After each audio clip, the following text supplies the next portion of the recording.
malam Iconlan. Malam.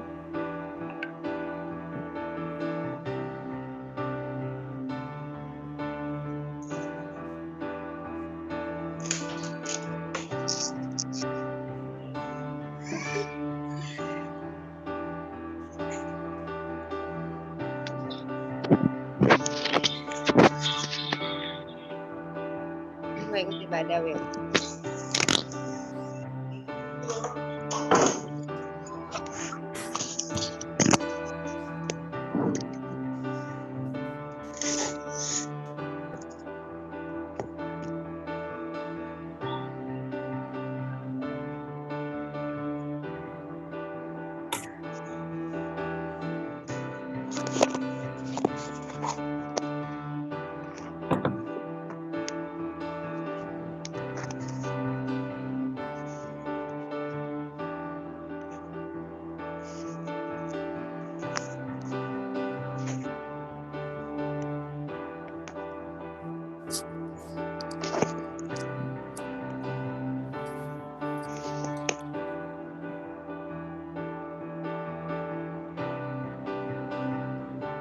Malam Ko Joko.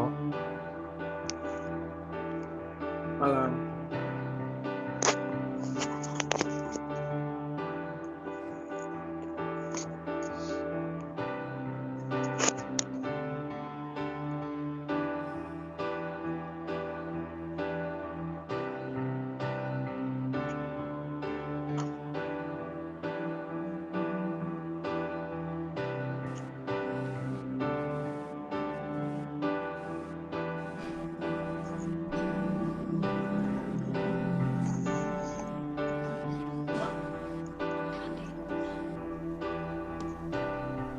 Malam, Clarinda.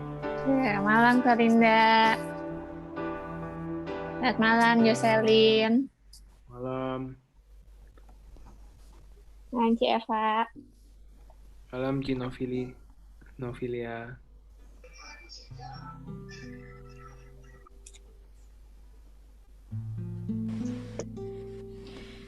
Baik, selamat malam.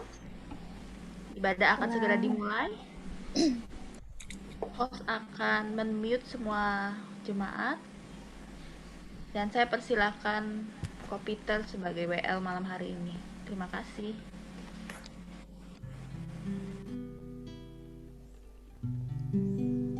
Ya, shalom, selamat malam semuanya. Kembali kita berkumpul beribadah di keluarga MDC Bandar Lampung. Walaupun kita hanya terbatas melalui Zoom, tapi saya percaya kuasanya tidak terbatas akan menjamah kita semua. Amin. Mari kita satukan hati kita berdoa. Kami bersyukur ya Tuhan buat malam ini. Terima kasih ya Tuhan kalau kami bisa berkumpul kembali ya Tuhan untuk beribadah melalui Zoom ini ya Tuhan. Kami percaya Tuhan ini tidak membatasi kuasa-Mu bekerja ya Tuhan. Saat kami menyembah-Mu, menyenangkan hati-Mu, biar urapan yang baru itu turun atas setiap kami, membangkitkan iman kami lebih lagi ya Tuhan. Haus dan lapar akan Engkau ya Tuhan. Ini acara-Mu Tuhan, dari awal pertengahan sampai akhirnya. Roh Kudus bekerja atas hidup pribadi kami masing-masing. Di dalam nama Tuhan Yesus. Haleluya. Amin.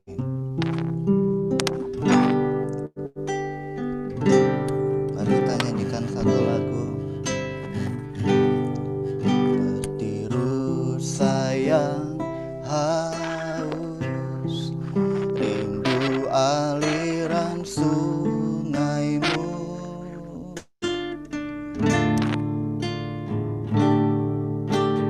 Hatiku tak tahan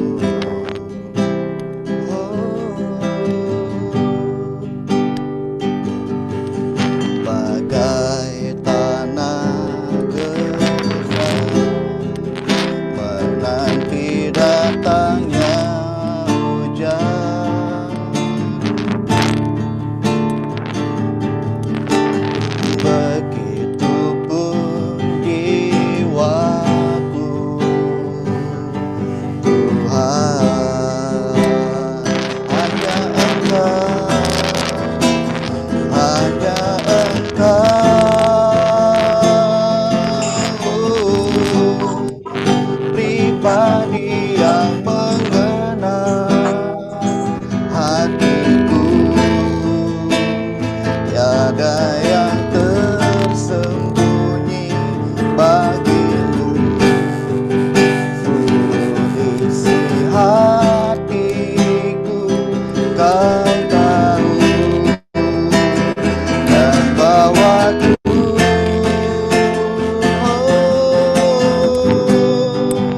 untuk lebih dekat lagi padamu. Tinggal dalam indahnya dekapan kasih-Mu. Dari awal kita katakan seperti rusa, yang haus, rindu aliran sungai-Mu.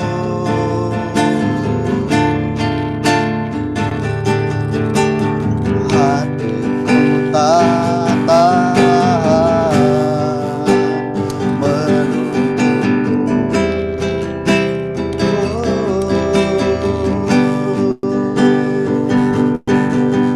bagai tanah kering menanti datangnya hujan.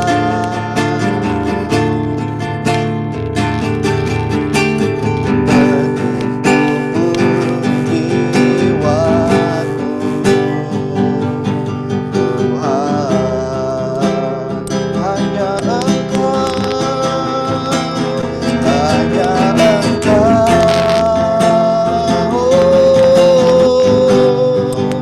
pribadi yang mengenal hatiku. Tiada yang tersembunyi bagimu. Isi hatiku kau tahu, dan bawaku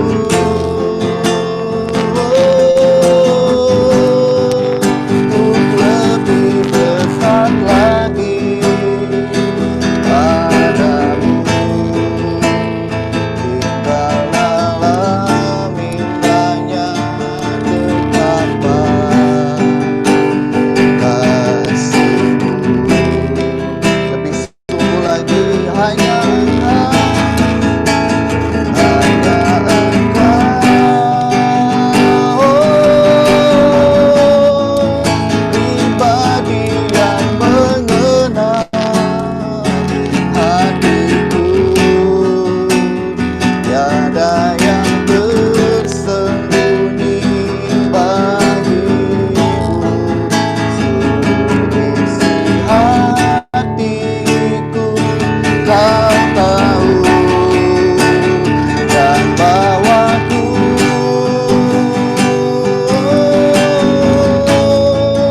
untuk lebih dekat lagi padamu. Tinggal dalam indahnya dekapan kasih-Mu.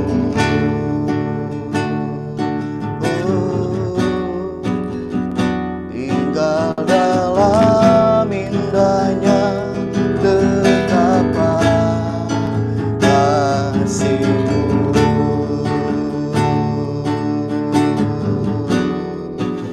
Kami bersyukur ya Tuhan, mari kita sembah Dia. Haleluya.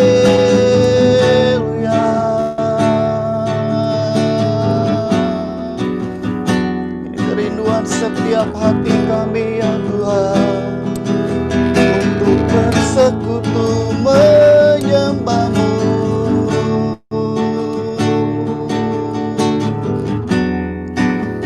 Haleluya.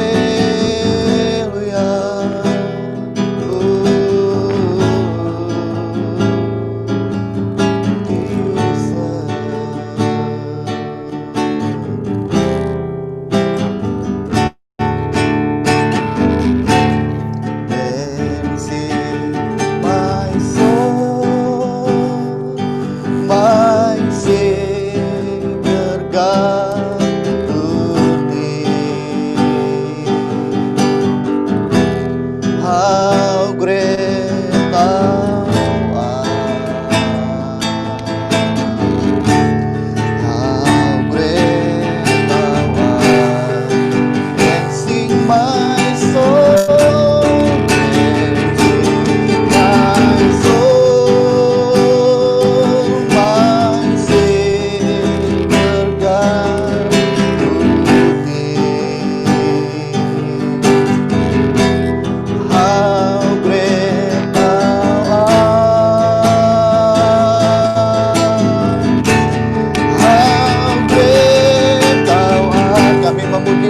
kebesaran-Mu ya Tuhan. Kami memuji kebesaran-Mu.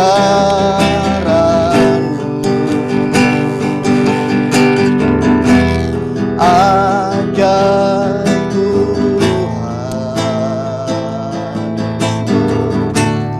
ajaib Tuhan. Kami memuji kebesaran-Mu Tuhan. Kami memuji kebesaran-Mu.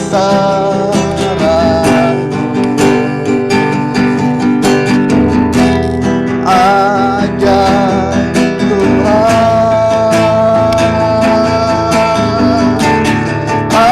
ajaib Tuhan. Sekali lagi, lebih sungguh lagi kami memuji-Mu Tuhan. Kami memuji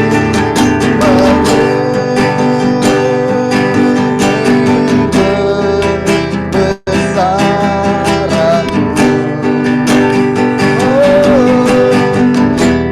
Ajaib Tuhan,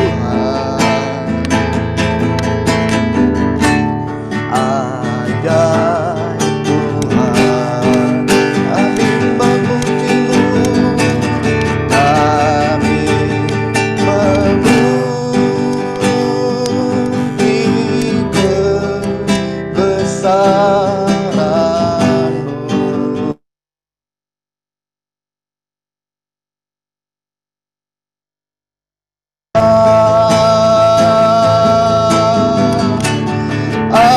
Ajaib Tuhan,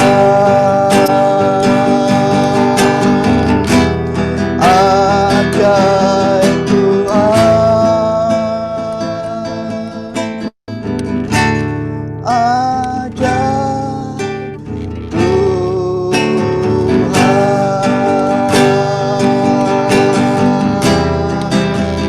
Oh, haleluya.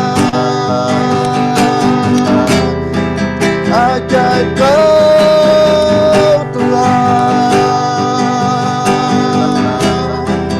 Kami datang di hadapan-Mu saat ini ya Tuhan. Kami menyembah-Mu, Raja segala raja, Allah yang perkasa, Bapa yang kekal, Raja damai. Kami menyembah Allah yang hidup, Allah yang ajaib, berkuasa atas setiap kami, bertata atas setiap pujian penyembahan kami Aba. Oh haleluya, haleluya.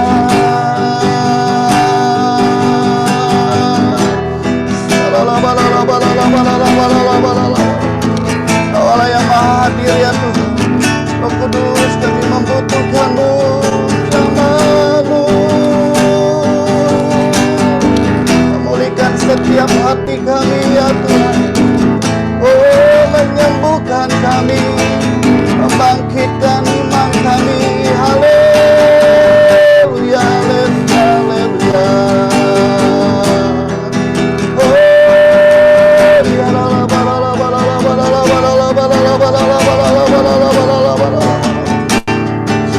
Ya la la ba la la ba la la ba la la ba la la.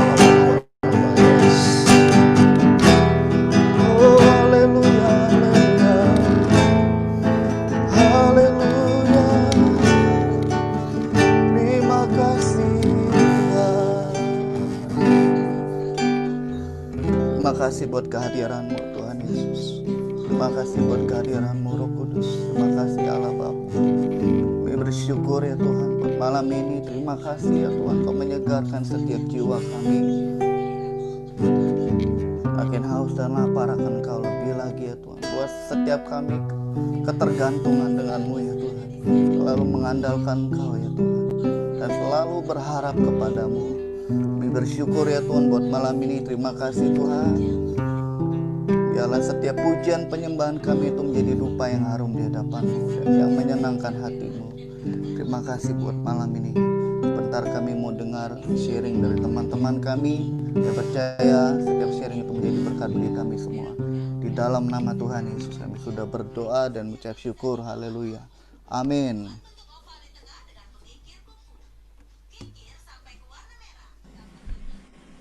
Baik, Kak Denis dipersilakan. Ya, selamat malam semua. Nama saya Denis. Umur saya 25 tahun. Profesi saya adalah guru musik, khususnya di bidang piano.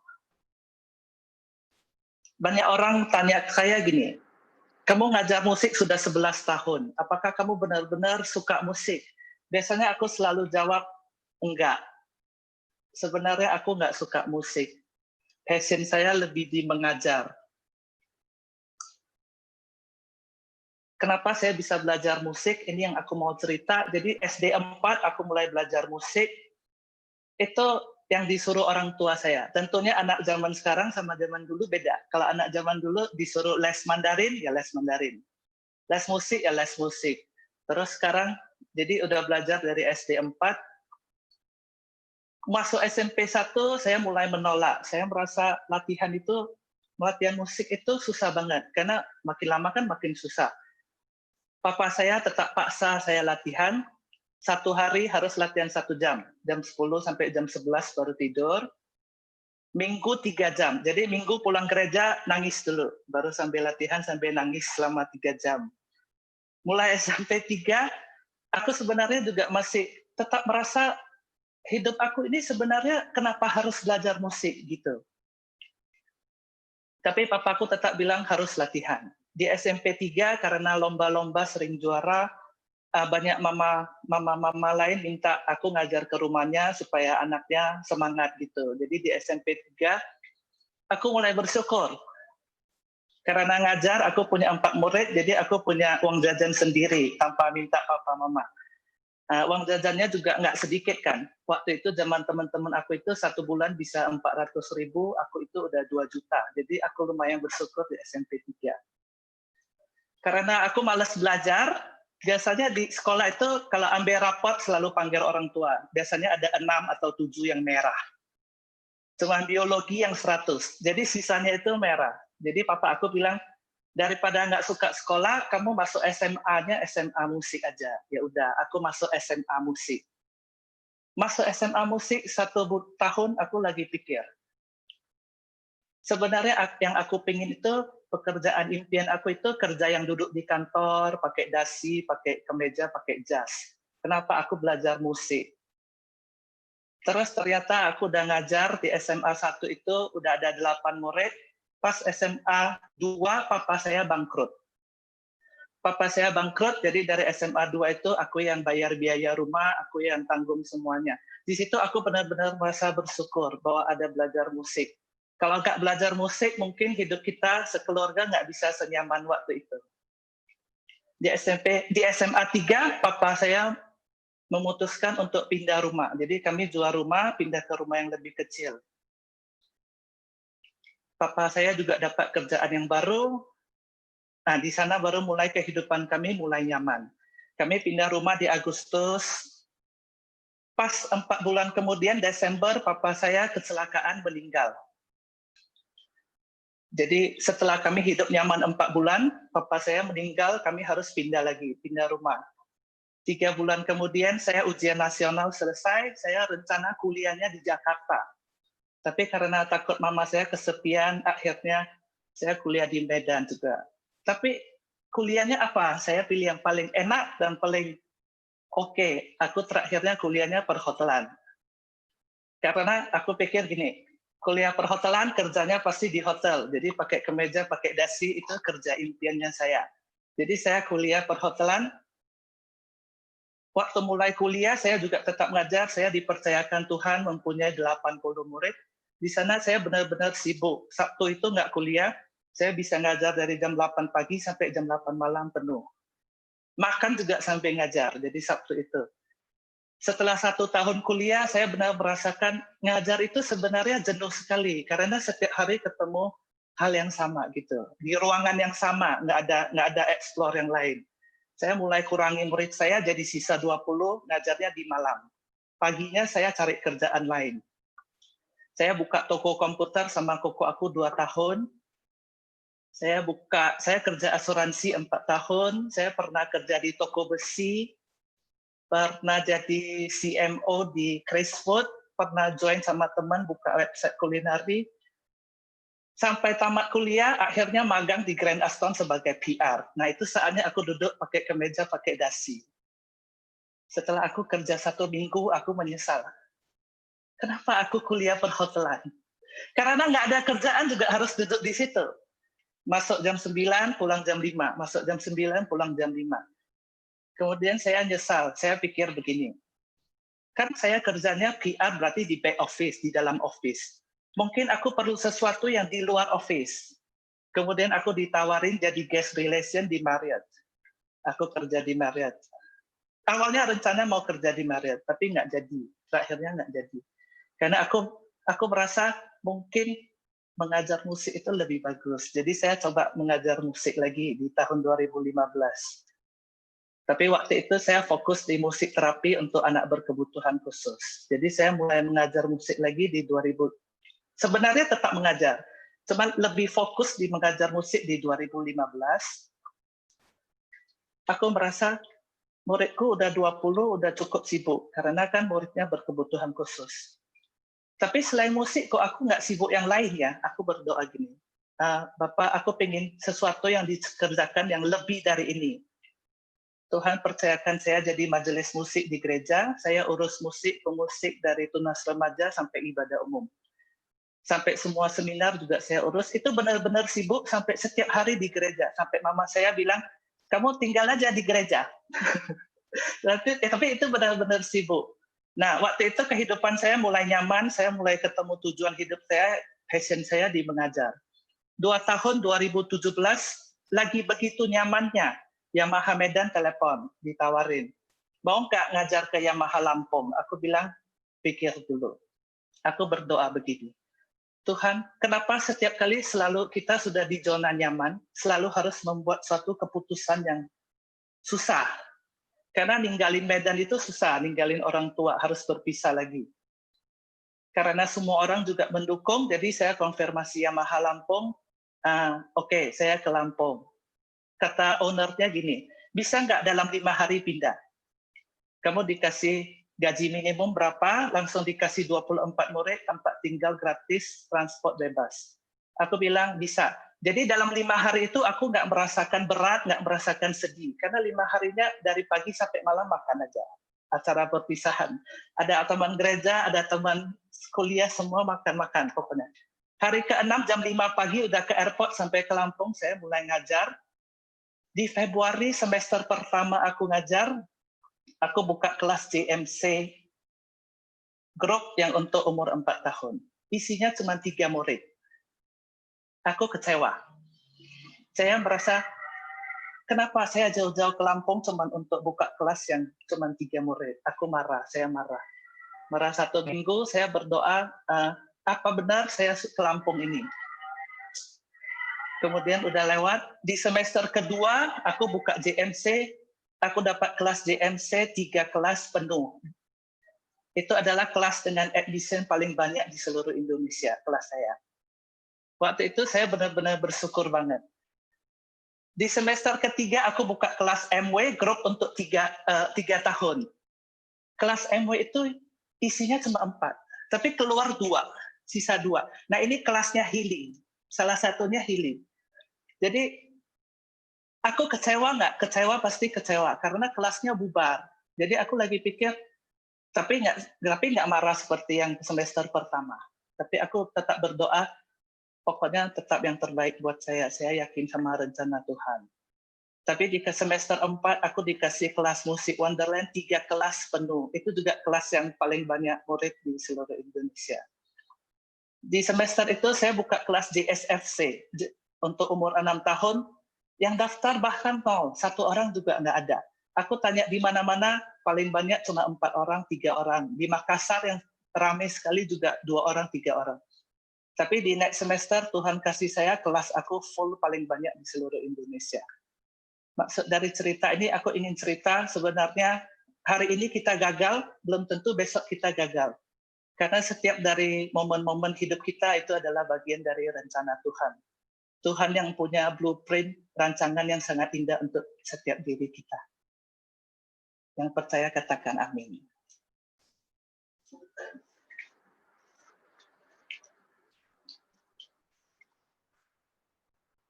Udah.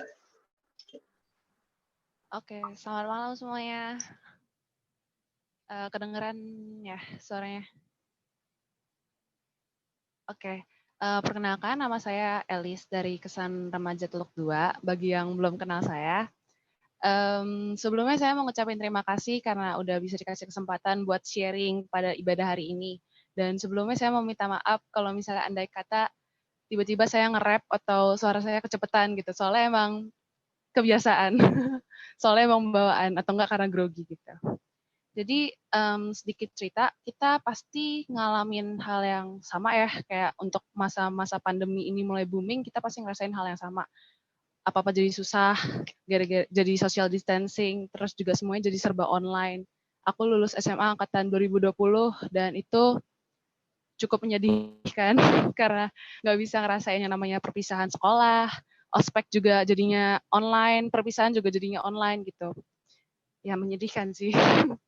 Nah, terus juga ngerasa nggak sih kayak ekonomi jadinya seret gitu.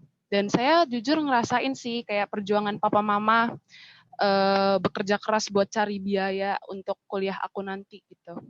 Tapi yang saya mau sharingin pada malam hari ini itu bukan tentang kesulitan saya atau kesusahan saya atau kesedihan saya sebagai angkatan 2020, tapi saya tetap benar-benar bersyukur menjadi angkatan 2020 gara UN. Saya mau sharingnya tentang kebaikan Tuhan yang kalau saya mau sharing tentang betapa Tuhan itu baik gitu loh. Betapa Tuhan, bagaimana cara Tuhan pelihara hidup saya dan juga mencukupkan segala sesuatunya gitu di masa-masa pandemi ini untuk hidup saya dan juga keluarga saya. Kebaikan Tuhan yang baru-baru ini saya alami itu adalah Tuhan mengirimkan orang yang menyediakan tempat tinggal untuk saya nanti kuliah di luar kota gitu. Ini adalah sesuatu yang di luar pikiran aku gitu sih. Sebelum ini itu saya cukup merasa khawatir, jujur. Gimana ya caranya nyari kos, nyari tempat tinggal di masa-masa yang kayak gini, mau pergi apa-apa susah gitu kan. Tapi yang bikin khawatir lagi adalah teman-teman itu bisa gitu loh, bisa dapat tempat tinggal mereka gitu. Entah mereka tinggal sama saudara atau enggak udah dapat tempat kos sendiri gitu. Dan aku juga bingung gitu, mereka bisa dapat dari mana? Dan yang paling bikin lebih bikin cemasnya lagi itu ketika mereka nanya, lo bakal di mana, Lis? Aku cuma jawabnya nggak tahu di mana. Terus mereka ngomong lagi gitu, kayak, lah, kok lo belum nyari sih? Nanti dapat tempat tinggalnya jelek loh. Kalau nggak nanti abis loh. Nanti lo nggak bisa ini loh, blablabla gitu. Ada gitu kan orang-orang kayak gitu. Dan itu bikin saya cukup tambah panik lagi gitu. Tapi Papa selalu ngomong gitu sama saya, kayak udah percaya aja Tuhan pasti bakal sediain. Udah deh percayalah gitu. Khawatir itu tanda tidak percaya kalau kata Papa gitu. Dan itu cukup menegur saya gitu.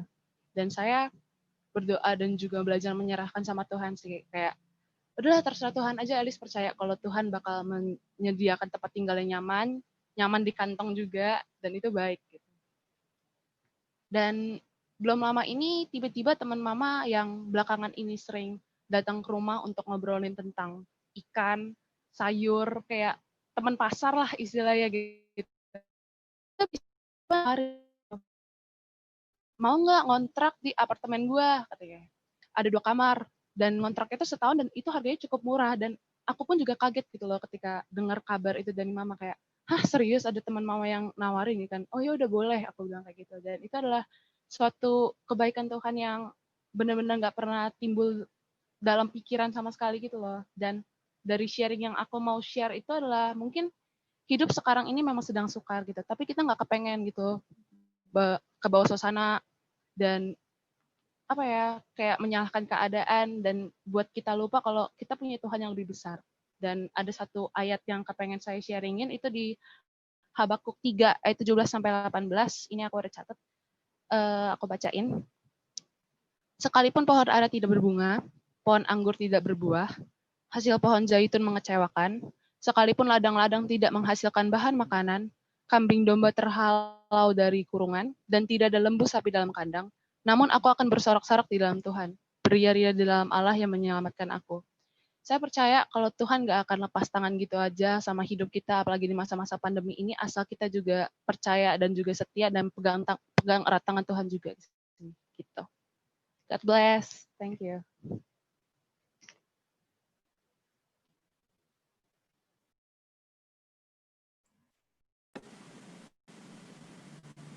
Baik, kita akan mendengarkan sharing dari Bu Mimi. Bu Mimi dipersilakan.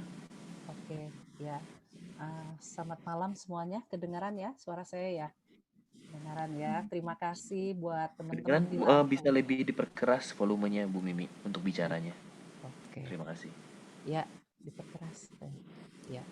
Oke ya. Saya pertama mengucapkan terima kasih untuk Pak Kris, Ibu Filia, Pak Iksan dan Ci Aai ya atas kesempatannya untuk hari ini, juga untuk semua teman-teman di Lampung ya atas kebaikan kalian, kepedulian kepada keluarga kami ya, khususnya kemarin saat-saat kami kedukaan ya, kami benar-benar merasa didoakan oleh kalian. Terima kasih untuk doa-doa dan perhatiannya ya. Kita akan masuk dalam sharing kita malam hari ini ya.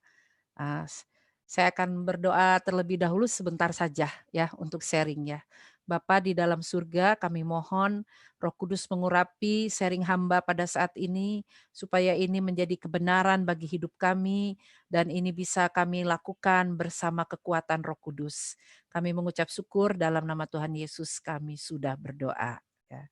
Nah, Saudara, saya mendapat tema yaitu menghadapi new normal dengan tanggung jawab.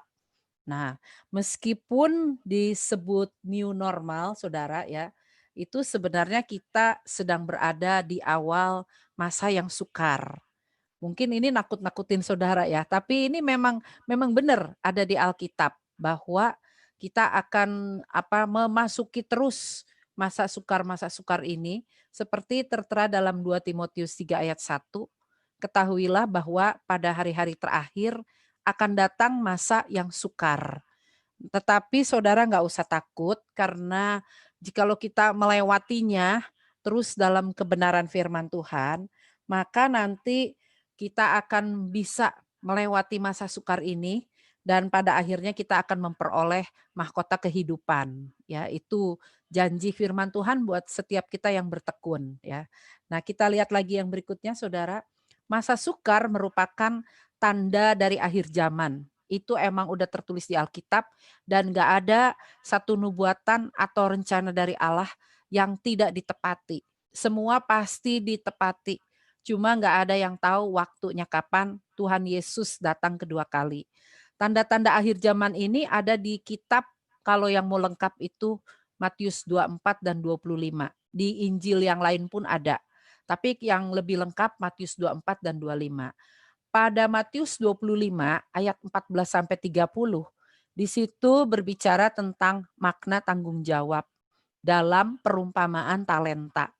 Jadi, kalau Saudara memang menghadapkan tema ini, yaitu menghadapi new normal dengan tanggung jawab, adalah sesuai dengan kehendak Tuhan. Memang itu ada di Alkitab, Saudara. Itu kebenaran firman Tuhan. Nah, di masa seperti ini kita pada lockdown di rumah. Dulu Nabi Nuh juga pernah lockdown sampai 10 bulan di bahteranya. Waktu semua makhluk di bumi dimusnahkan. Nah, kita ini baru berapa bulan ya? 4 bulan ya. Tapi kita kan juga udah rasa ada yang resah, ada yang bosen dan sebagainya. Walaupun kita ini bekerja di rumah, kuliah di rumah, terus sekolah di rumah, ibadah di rumah, apa-apa di rumah ya. Nah, bukan berarti ini adalah holiday kita. Bukan berarti itu, Saudara. Tetap kita punya tanggung jawab. Tetap kita punya kewajiban untuk bekerja walaupun dari rumah. Yang sekolah tetap punya kewajiban untuk belajar. Ini bukan holiday, Saudara. Nah, makanya setiap kita harus mencermati, Saudara, bahwa tanggung jawab itu bukan hanya dalam pelayanan, tapi juga dalam hidup sehari-hari, apapun peran Anda. Kalau sekarang apalagi kita di rumah ya, itu kita benar-benar harus bisa melakukan tanggung jawab kita, kelihatannya santai dan sebagainya, tapi jangan lupa tanggung jawab itu penting. Jadi saudara, kalau saudara hanya bisa bekerja tanggung jawab dalam pelayanan, tapi di kehidupan sehari-hari, di keluarga, saudara nggak ada tanggung jawabnya. Itu sama aja, saudara belum bertanggung jawab. Ataupun kadang-kadang terbalik, banyak orang tanggung jawab di sekolah, di mengejar karir, mengejar cita-cita, tapi dia lupa tanggung jawab untuk pelayanan. Itu pun sama saja, belum bertanggung jawab. Nah, di hidup berjemaat di buku HB ada 5 area tanggung jawab kita. Saya sebutkan ya, 5 area tersebut ya. Nah, ini benar-benar Tuhan tuh udah rancangkan buat kita semua di masa seperti ini. Yang pertama yaitu tanggung jawab terhadap keluarga. Tadi saya bersyukur dengar sharingnya Dennis maupun Elizabeth. Dua-duanya bertanggung jawab untuk keluarga ya. Kemudian tanggung jawab dalam kesehatan atau tubuh kita. Kita pun mesti bertanggung jawab. Ya, seperti kita tahu di masa lockdown ini banyak yang lebih banyak makan katanya ya. Kalau ditanya gagalnya gagal apa di masa ini? Gagal diet katanya ya, karena di rumah mungkin jadi lebih banyak makan, lebih waktu santai ya. Tapi ya itu, Tuhan mengingatkan kita punya tanggung jawab juga terhadap kesehatan kita. Lalu kemudian tanggung jawab terhadap bakat atau karunia yang diberikan oleh Tuhan. Jadi kita ada karunia adikodrati, ada juga karunia yang memang dibawa sejak lahiriah. Misalnya kayak Dennis tadi, dia bisa mengajar musik ya, itu bakat alami. Bakat itu dari Tuhan ya. Kemudian tanggung jawab dalam harta atau keuangan. Jadi kayak tadi Elizabeth maupun Dennis itu mereka juga bertanggung jawab dalam turut mendukung ekonomi keluarga. Jadi bukan hanya merupakan tanggung jawab orang tua, anak-anak pun mulai zaman sekarang yang sukar ini harus ikut bertanggung jawab. Nah, jangan lupa pula kita ini terhadap gereja tetap kasih perpuluhan dan persembahan. Walaupun mungkin pendapatan ada yang menurun, tetap wajib memberi perpuluhan sesuai dengan pelajaran DK kita dan memberi persembahan. Kemudian yang kelima yaitu tanggung jawab di dalam waktu. Nah, ini udah jelas seenak-enaknya kita ngatur waktu di rumah karena mentang-mentang di rumah jadi seenak-enaknya. Tetap kita tanggung jawab dalam hal waktu kita. Nah, saudara, latar belakang dari perumpamaan talenta tersebut, di mana ada yang dapat 5, ada yang dapat 2 talenta dan 1 talenta. Latar belakangnya pada waktu itu adalah orang-orang di Israel itu mulai melakukan falas, tukar uang asing, karena mulai dijajah oleh Romawi pada zaman Yesus tersebut. Kemudian juga ada suku-suku bangsa yang lain, orang Arab, orang Persia dan sebagainya. Jadi mereka bekerja tukar-menukar uang dan saham. Mulai ada permainan saham. Dan orang-orang Yahudi itu adalah orang-orang yang pandai di dalam permainan saham sampai saat ini di dunia, saudara. Makanya orang-orang kaya pada zaman itu menanam modal di saham dan di pertukaran valuta asing. Nah, kemudian dia tanamkan dengan diusahakan oleh orang-orang lain yang bergerak di bidang tersebut. Jadi dia cuma tanam modal. Nah, dia bergerak di situ, nanti dia tinggal minta mana untungnya modal yang aku udah tanam. Nah, terus ada sebagian orang juga yang nggak mau main saham begitu. Repot katanya. Repot main saham, main valuta asing begitu. Jadi mereka akhirnya seringnya apa? Menyimpan uang tersebut. Zaman dulu tuh uang sering disimpan. Ada yang disimpan di gentong, ada yang simpan di dalam tanah, ada yang disimpan di lemari dan sebagainya. Ya, itu udah kebudayaan lama. Ya, mereka nyimpan uang tersebut atau nyimpan hartanya. Nah, kita lihat lagi yang berikutnya. Nah, Matius 25 ayat 14 mulai masuk dalam perumpamaan ini. Sebab hal kerajaan surga sama seperti seorang yang mau bepergian ke luar negeri, yang memanggil hamba-hambanya dan mempercayakan hartanya kepada mereka. Nah, saudara, siapa yang menjadi tuannya kalau secara rohani di tempat ini? Yaitu saudara, Yesus kita. Jadi Yesus sekarang pergi nih, naik ke surga. Nah, dia akan datang kembali. Kitalah pengelola dari talenta-talenta itu yang diberikan oleh Tuhan. Kitalah yang harus bertanggung jawab. Karena nanti pada saat Yesus datang kedua kali, dia akan minta pertanggungjawaban kita masing-masing. Jadi bukan corporate, maupun suami istri pun tetap masing-masing. Orang tua anak tetap masing-masing. Dimintain pertanggungjawabnya oleh Tuhan. Nah, kita lihat lagi. Pada Matius 25 ayat 15, di situ dikatakan tuan tersebut yang seorang diberikannya, jadi tuan itu memberikan uangnya, yang seorang diberikannya 5 talenta, yang seorang lagi 2 talenta, dan yang lain lagi 1. Masing-masing menurut kesanggupannya. Lalu ia berangkat. Nah, di perumpamaan itu ya, tuannya itu berangkat setelah kasih uang tersebut. Nah, tapi di situ ada perkataan menurut kesanggupannya. Jadi ketika Tuhan itu kasih sama kita, dia itu nggak ngasih asal-asalan. Nah, makanya saudara, menurut kesanggupan masing-masing itu berarti Tuhan tahu takaran kita masing-masing. Jadi Tuhan itu lebih tahu dari kita. Kita nggak boleh iri, nggak boleh nuntut. Kok dianya enak ya, dikasihnya segitu sama Tuhan. Kok dia enak lahir di keluarga yang kaya. Saya keluarganya miskin, sederhana, pas-pasan. Kok dia enak ya, dia punya fasilitas begini, begitu. Nah saudara, kita harus ingat Tuhan tahu takaran kita masing-masing.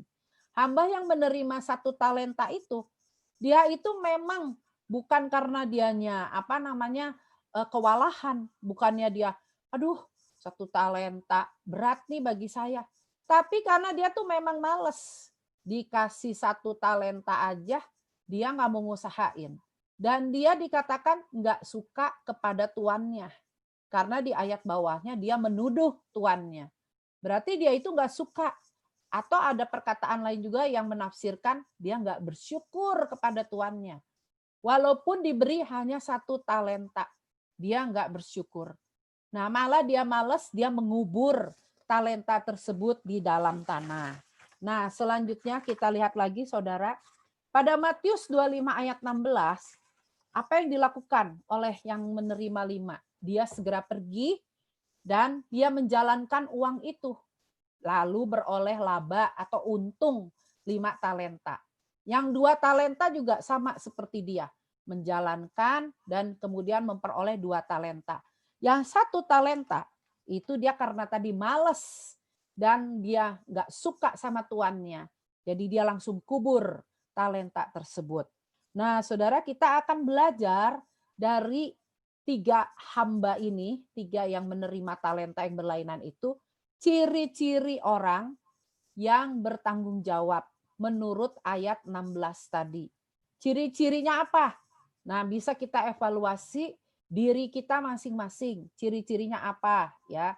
Yang pertama yaitu taat melakukan dengan sepenuh hati seperti perintah tuannya. Jadi ketika tuannya, nih 5 talenta, kamu usahain. Nih 2 talenta, kamu usahain. Maka langsung hamba-hamba itu taat. Tapi kebalikannya, yang males itu, dia terima 1 talenta. Dia pikir, tuanku itu jahat.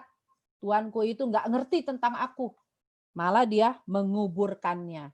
Nah, yang menerima 5 sama 2 itu dikatakan mengusahakan. Berarti apa, saudara? Di dalam tanggung jawab pasti ada effort, pasti ada usaha. Nggak mungkin orang yang tanggung jawab bisa sambil santai-santai, saudara. Meskipun masa seperti ini kelihatannya santai, tetapi kita harus biasakan. Tuhan, meskipun masa lockdown seperti ini, aku nggak boleh santai-santai terus. Aku harus produktif. Aku harus ada suatu usaha. Nah, Saya bukannya arogan atau mau menyombongkan diri saudara ya. Sebenarnya di dalam kedukaan saya ini dengan anak-anak saya, kami mengalami 3 tahap. Pertama, masa kedukaan karena kehilangan dengan tiba-tiba ya sumber hikmat kami di keluarga.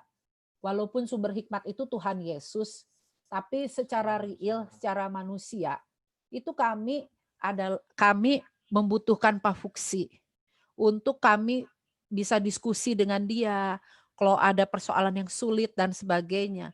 Sekarang tiba-tiba dia hilang begitu saja, diambil oleh Tuhan. Nah itu kami merasakan betapa kami kehilangan sampai saat ini. Kemudian yang kedua masalah sosial berhubung dengan keadaan pandemi seperti ini. Jadi saya juga ngalamin masalah-masalah sosial setelah penguburannya Pak Fuksi. Lalu kemudian yang ketiga, kami ngalamin juga ngurusin tanggung jawab dan masalah-masalah yang ada di gereja.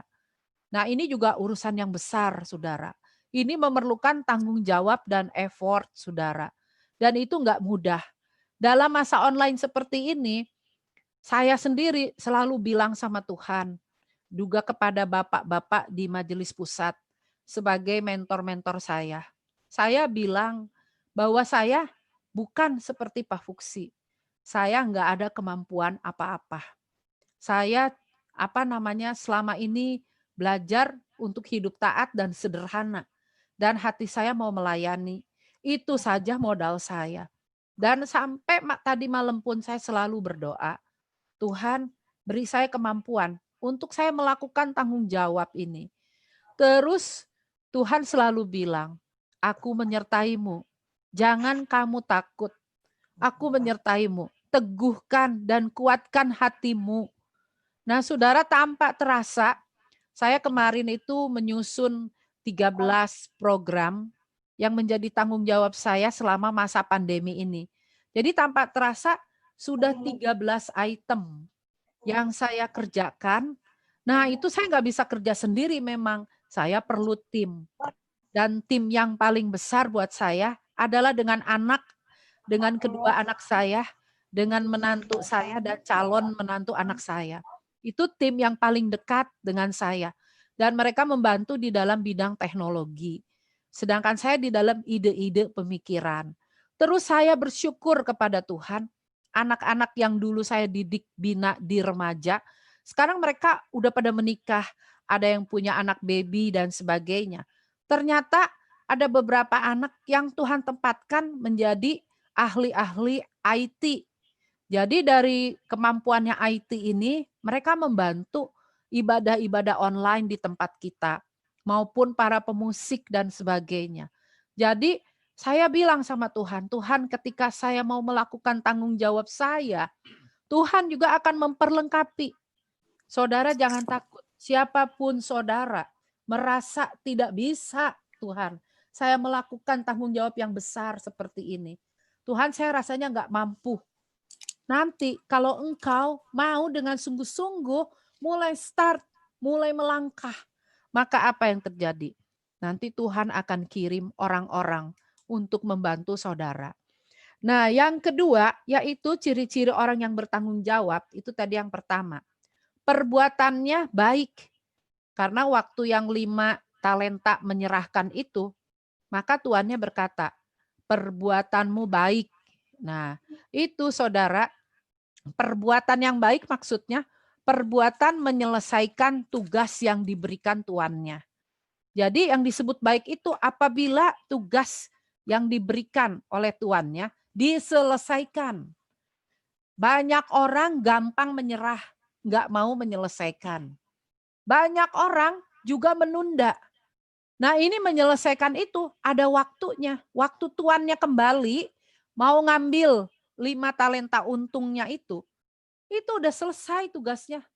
Tuanku, ini labanya 5 talenta. Berarti orang yang bertanggung jawab itu yang bisa menyelesaikan tugas yang diberikan tuannya, tidak mengolor-ngolor, tidak gampang menyerah. Itu adalah orang yang bertanggung jawab. Yang ketiga dikatakan hambaku yang baik. Tuannya bilang, hamba yang baik dan setia. Nah, Di sini ada perbuatan, ada hamba. Perbuatan dan orang itu memang harusnya mengikuti. Di sini hamba yang baik maksudnya hatinya atau di dalamnya murni. Banyak orang yang kelihatannya baik, perbuatannya bagus, pelayanannya bagus, khotbahnya bagus. Namun hatinya belum tentu murni, saudara. Belum tentu murni. Jadi Tuhan menginginkan bukan hanya perbuatan kita. Kalau kita bertanggung jawab benar-benar dari hati kita. Nah, nomor 2 dan 3 belum tentu beriring bersama. Bila hati tidak sinkron, suatu saat terbongkar kualitasnya, saudara. Nah, karena apa, saudara? Tuhan pernah bilang gini, yang ngomong baik itu kan ini tuannya kepada hambanya. Tuhan Yesus pernah bilang begini, tidak ada seorang pun yang baik di dunia ini, kecuali Bapa di surga, saudara. Nah, ini yang ngomong tuannya kepada hambanya, hamba yang baik. Berarti apa?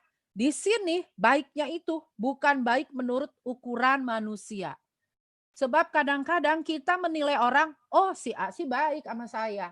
Nggak mungkin dia begitu, dia baik kok sama saya. Nah, saudara belum tentu, saudara. Yang tahu benar-benar kemurnian hati kita yang dalam itu Tuhan, saudara. Nah, saudara, di sini dikatakan bahwa hamba yang baik berarti hamba ini yang jalanin 5 talenta dan 2 talenta benar-benar baik, saudara. Benar-benar asli baik. Di sini bukan kualitas pandangan manusia. Karena pandangan manusia itu relatif sifatnya. Tergantung kondisi dan keadaan. Mungkin seseorang baik kepada saudara karena ada maksudnya. Tapi dia sama orang lain kurang baik, saudara. Nah, saudara, berarti perbuatannya baik, hatinya juga harus murni, saudara. Itu yang Tuhan inginkan dalam pertanggungjawaban hidup kita. Kita lihat lagi, saudara, yang berikutnya dikatakan hamba yang setia.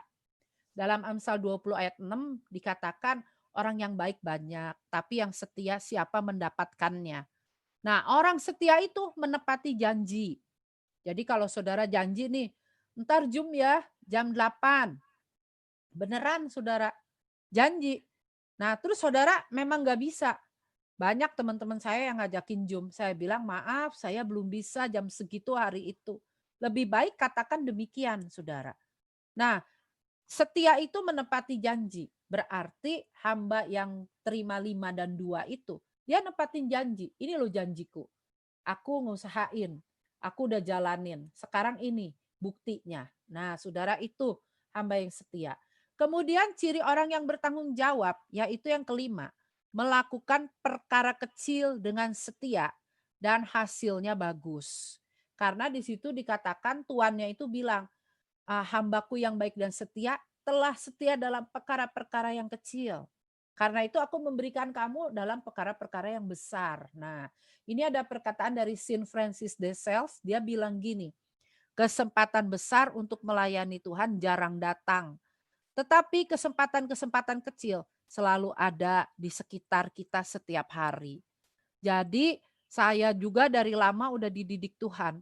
Nggak harus selalu tampil di depan. Nggak harus selalu melihat yang dilihat oleh orang lain, oleh orang banyak, dipuji oleh orang banyak. Tapi kesempatan kecil yang selalu ada di sekitar kita tiap hari, itu yang kita jalani, saudara. Itu yang kita harus passion di situ. Nah, saya praktekkan ini kalau saya ke daerah Tangerang Selatan, bantuin pelayanan Saron anak saya waktu itu. Di tempat-tempat yang kecil, di tempat-tempat yang terpencil. Di situ saya bisa kunjungan kepada mereka. Di situ saya memberi kekuatan.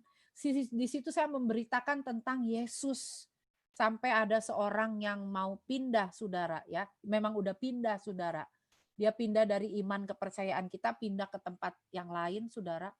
Saya sampai bilang, nggak ada kata terlambat. Ayo cepet kamu balik lagi.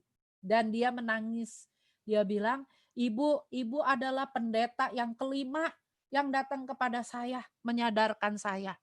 Nah, saudara, jadi kesempatan kecil selalu ada di sekitar kita. Mari kita lihat lagi, saudara. Yang keenam, orang yang bertanggung jawab itu, ini nggak ada di perumpamaan itu. Tapi ini saya ambil dari khotbah-khotbahnya Pastor Fu.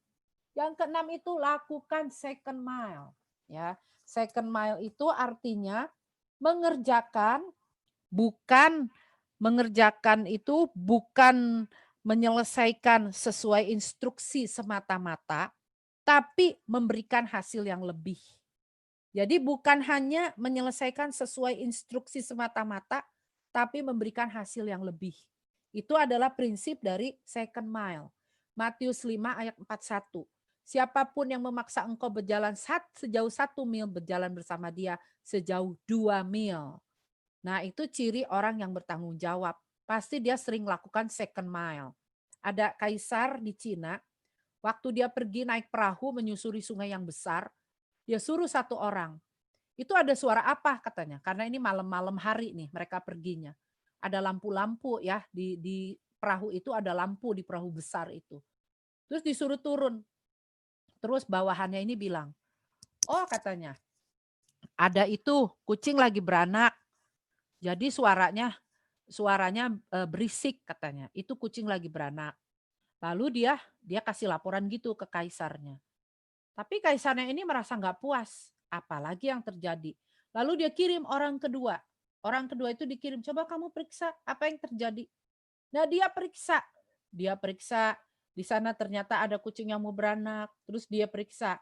Di sana itu ternyata juga ada gentong-gentong. Di sebelah sininya ada tikus. Jadi itu juga bikin suara yang gaduh. Terus dia periksa lagi. Tapi aman Pak. Aman Tuan Kaisar. Di sini keadaannya aman. Pokoknya di sepanjang sungai ini saya udah periksa sana sini, tidak ada orang yang jahat dan sebagainya. Nah, saudara, ketika budaknya, hambanya yang kedua itu melaporkan, kaisarnya bilang apa? Kamu telah melakukan jauh lebih banyak menghasilkan daripada hamba yang tadi aku suruh. Karena itu aku akan promosiin kamu. Aku akan naikkan jabatanmu. Itu contoh dari second mile, saudara, ya. Yang ketujuh yaitu, ingatlah setiap atribut yang ada dalam hidup kita adalah tanggung jawab kita. Jadi atribut apa? Kekayaan, kemudian kepandaian, lalu kemudian lagi kesempatan yang kita miliki, bakat-bakat yang kita miliki, semua itu nggak lepas dari tanggung jawab kita. Kalau saudara punya atribut itu, saudara nggak tanggung jawab, saudara nggak usahakan, nggak olah. Saya percaya, nggak lama juga, nggak sampai 5 tahun runtuh semuanya, saudara. Akan runtuh semuanya, akan tidak berguna bagi orang lain. Nah, termasuk juga mungkin saudara bilang, saya nggak punya kekayaan, saya nggak punya kepandaian, saya nggak punya kesempatan yang bagus, saya orang sederhana. Nah, saudara ingat ya, siapapun saudara orang sederhana, kita udah ditebus oleh darah Yesus. 1 Petrus 2 ayat 8 dan 9. Kita ditebus keluar dari kegelapan, menuju kepada terangnya yang ajaib. Untuk apa? Memberitakan perbuatan-perbuatan yang besar dari Dia. Berarti saudara apa? Saudara nggak punya apapun, nggak punya atribut yang seperti dikatakan manusia lain. Saudara di hadapan Tuhan punya atribut. Saudara adalah umat tebusannya. Berarti harus bertanggung jawab untuk memberitakan perbuatan-perbuatan yang besar. Itu pakai tanggung jawab, saudara. Nah, jadi itu 7 hal ya. Nah, sekarang saudara, ini mau kita ke akhirnya. Hasil dari orang yang melakukan tanggung jawab. Ini dipuji oleh tuannya. Tuannya itu berarti otoritas di atasnya. Berarti kita itu otoritas yang paling atas kan Tuhan Yesus. Nanti waktu Tuhan Yesus datang kembali, mana tanggung jawab kamu? Kamu punya atribut ini, atribut itu. Mana tanggung jawab kamu sebagai hambaku? Nah, saudara, ini kalau kita melakukannya, maka kita dipuji oleh tuannya. Termasuk otoritas kita di dunia, saudara. Mau di gereja, mau di tempat kerjaan, ya mau di keluarga saudara, dipuji oleh tuannya. Lalu kemudian dipercaya oleh tuannya. Berarti kita tambah dipercaya. Bukan berarti nanti, aduh kalau saya tanggung jawab, saya jadi habis waktu. Aduh saya jadi sakit deh. Saya nanti jadi habis deh harta saya. Habis saya mesti tanggung jawab juga tuh sama pelayanan itu. Enggak, saudara. Nanti saya habis waktu deh. saya nggak bisa ngapa-ngapain, nggak bisa santai. Enggak, saudara. Karena kalau demikian, nanti itu Tuhan akan gantikan. Tuhan akan gantikan dengan apa yang saudara udah beri kepada dia. Lalu orang yang tanggung jawab akan mencapai potensi maksimal. Jadi kalau selama ini kita sering iri sama orang, kok dia enak ya potensinya bisa berkembang.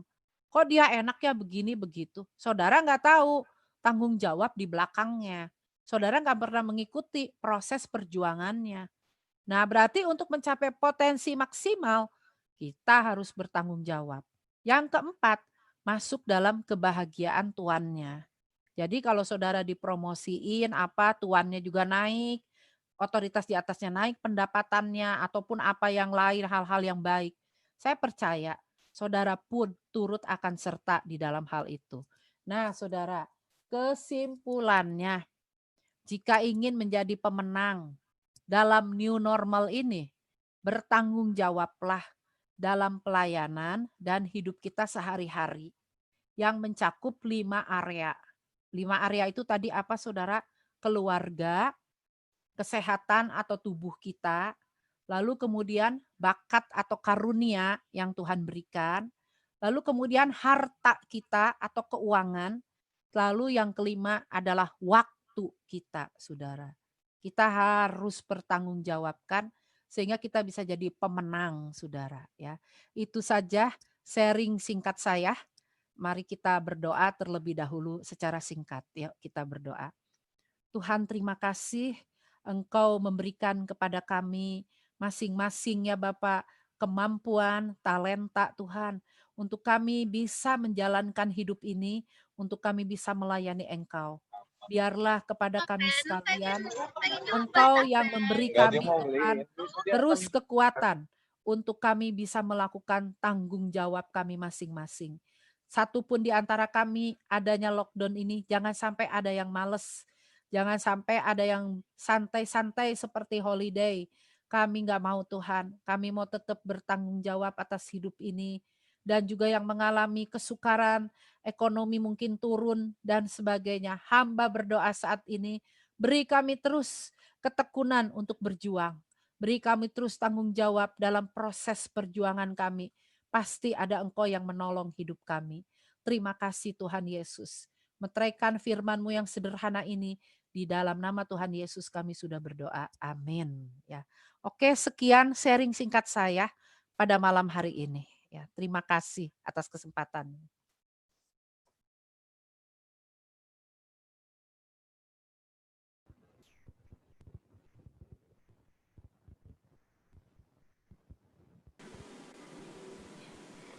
Baik, kita akan berdoa syafaat. Para petugas dipersilakan. Mari kita berdoa untuk menaikkan syafaat kita. Bapa yang baik, kami bersyukur Tuhan, kami mau bersepakat malam ini bersehati untuk berdoa bagi bangsa dan negara kami. Tuhan memberkati Presiden kami, Bapak Jokowi dan wakilnya dan semua para menterinya. Tuhan, kami berdoa berilah mereka hikmat Tuhan, supaya mereka boleh dengan setiap keputusannya mereka boleh mengatasi situasi yang dihadapi oleh bangsa dan negara kami ini, supaya atas kehendak Allah mereka boleh benar-benar memimpin bangsa kami menghadapi khususnya pandemi corona ini, sehingga semua bisa diatasi, semua bisa setiap daerah-daerah yang ada di seluruh negara kami ini boleh semakin lama kasus-kasusnya semakin turun dan masyarakat kembali boleh normal beraktivitas kembali dengan cara yang baru. Tuhan yang menolong, Tuhan yang memberkati pemimpin negara kami.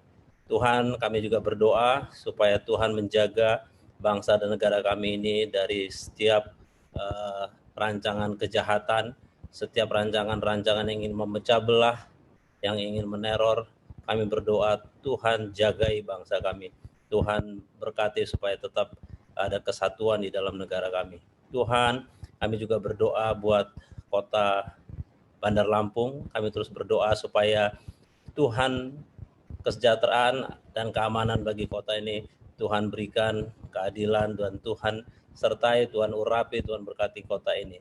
Supaya di tempat di mana kami ada ini juga kami semua umat-Mu boleh bersehati, bersepakat supaya kota kami ini dipenuhi dengan kesejahteraan, damai sejahtera dari Tuhan. Tuhan, kami juga berdoa buat pemimpin-pemimpin kami, pemimpin di gereja, pemimpin di majelis pusat, apostolik, berikan mereka kesehatan, berikan mereka kekuatan, berikan mereka hikmat-Mu, sehingga mereka terus boleh melakukan tugas pelayanan, memberkati, melakukan pelayanan mereka, memberikan kesatuan hati, sehingga mereka dengan hikmat Tuhan bisa menggembalakan jemaat yang Tuhan berikan kepada kami di gereja ini. Tuhan, kami juga secara khusus berdoa buat pemimpin kami di Bandar Lampung, Pak Iksan dan keluarga, Pak Kris dan keluarga. Tuhan, urapan-Mu atas mereka. Tuhan, lindungi mereka dari panah api jahat. Tuhan, sertai mereka. Tuhan, buat berhasil juga yang mereka usahakan dan kerjakan. Tuhan, lindungi mereka. Terima kasih juga kami berdoa buat para koordinator, para pemimpin kesan, asisten pemimpin kesan. Kami berdoa supaya senantiasa ada semangat, ada kreativitas untuk terus-menerus menggerakkan jemaat, sehingga mereka di dalam kesatuan hati boleh melakukan pelayanan dengan baik, Tuhan. Tuhan, kami juga berdoa buat rencana kami untuk pelunasan tanah di Nilakandi. Kami berdoa supaya rencana pembangunan gereja ini Tuhan lindungi, Tuhan sertai, Tuhan tuntun, supaya perizinan juga boleh keluar dengan baik, warga sekitar juga boleh memberikan kesediaan untuk dibangunnya gereja, sehingga nanti ketika gereja dibangun juga lingkungan di Nilakandi juga boleh diberkati. Tuhan, kami berdoa buat seluruh jemaat. Tuhan, pakai kami, apapun yang bisa kami lakukan, apapun yang kami kerjakan, Tuhan buat berhasil. Tuhan, tolong kami supaya menjadi satu keluarga di tengah-tengah jemaat ini, supaya dipakai Tuhan memberkati kota Bandar Lampung ini. Terima kasih Tuhan. Di dalam nama Yesus kami berdoa dan bersyukur. Amin.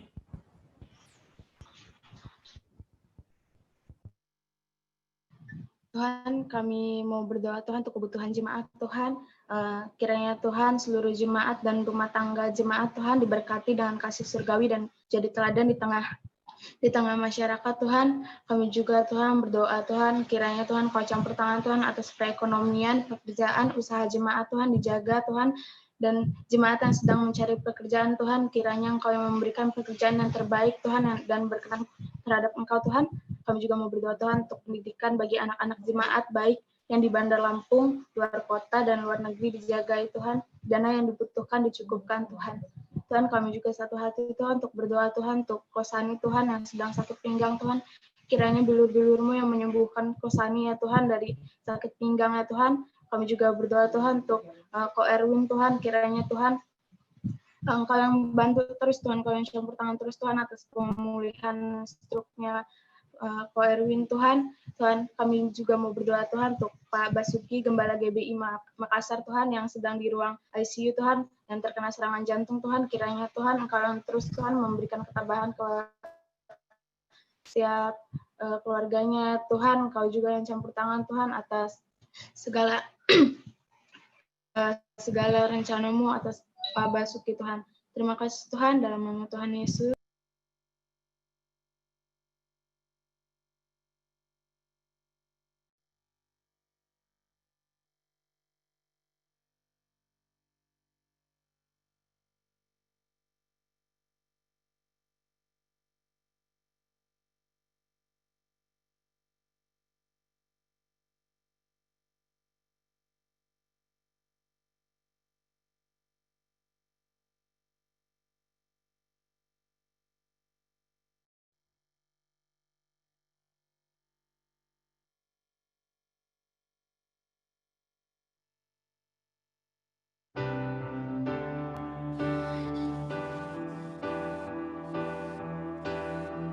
Baik, terima kasih.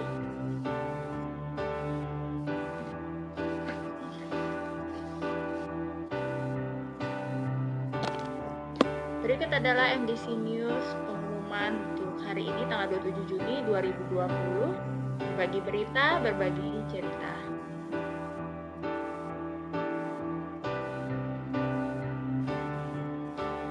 mengucapkan selamat datang kepada Bapak Ibu Saudara-saudari yang baru pertama kali hadir di ibadah online kami. Anda bukan orang asing di tempat ini, kita adalah satu keluarga di dalam Kristus.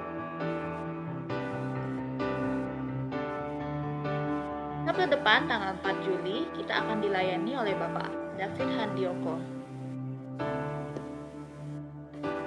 Ibadah tanggal 4 Juli juga akan disertai dengan perjamuan kudus.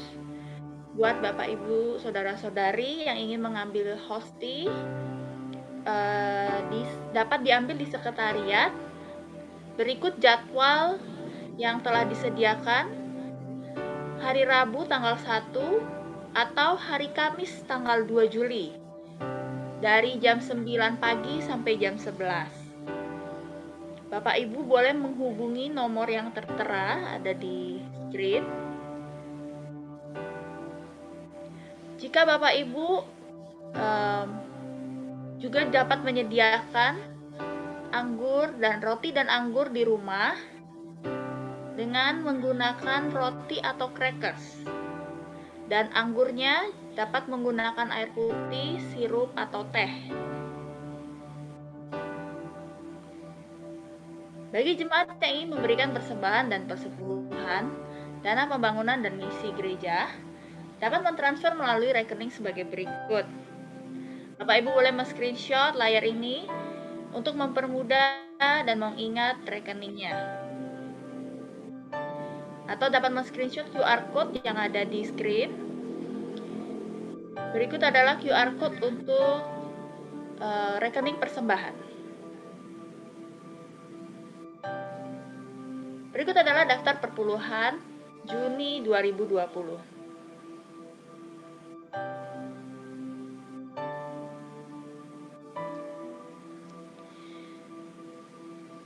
Berikut adalah laporan tahap 1 pembelian tanah gereja di Nilakandi.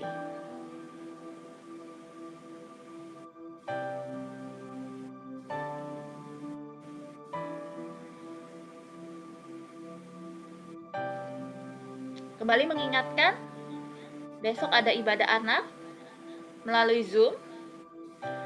Untuk usia 7-13 tahun diadakan pukul 9 sampai 10 pagi. Untuk kelas balita 0 sampai 6 tahun pukul 10 sampai 11 pagi. Link akan dibagikan di kesan masing-masing.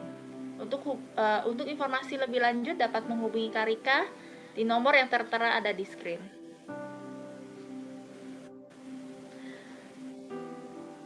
Jumat depan, kita juga ada ibadah image atau online youth service yang akan dilayani oleh Ibu Aai atau Ibu Trijanti dengan tema pentingnya mengasihi. Dan ibadah akan diadakan via Zoom pukul 19.30. Link akan dibagikan di masing-masing kesan. Terima kasih, Tuhan Yesus memberkati. Kita akan dilayani doa penutup oleh Bapak Iksan. Saya persilakan.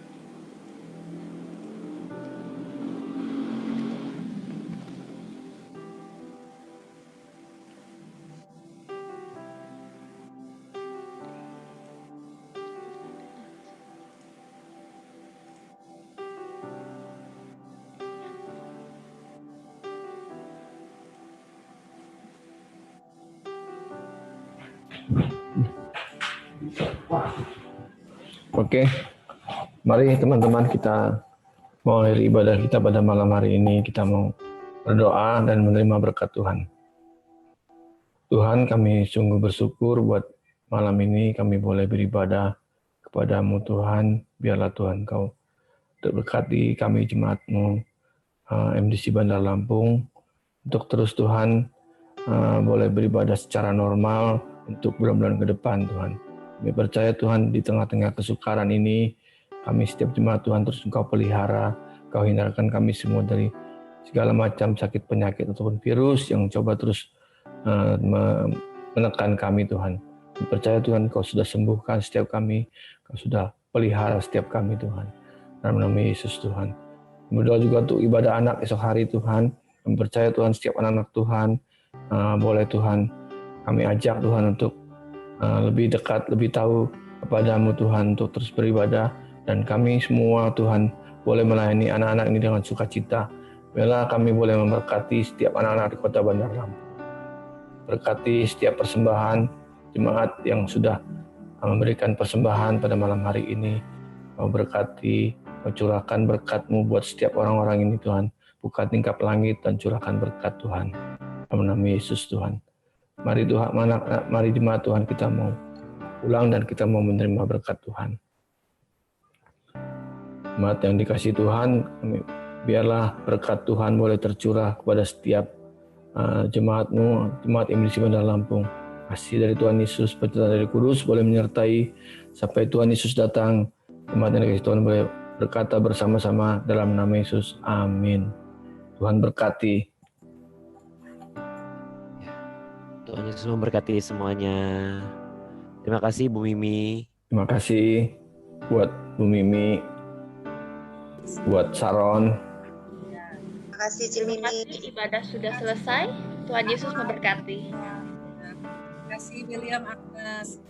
Terima kasih Bu Mimi. Sama-sama Bu Mimi. Terima kasih banyak buat pelayanannya. Berkati. Terima kasih Pak Peter. Berkatnya, terima kasih. Eldis, Pak Doni.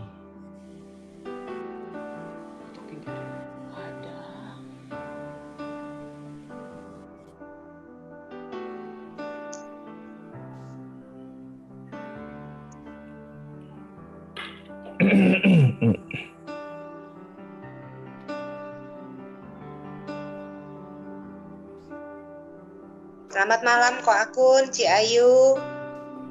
Wah, ada Cahayu ya. Selamat datang Pak Doni dan Halo, keluarga. Joel. Bung.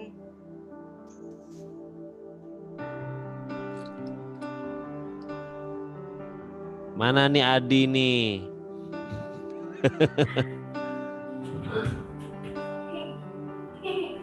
Mas,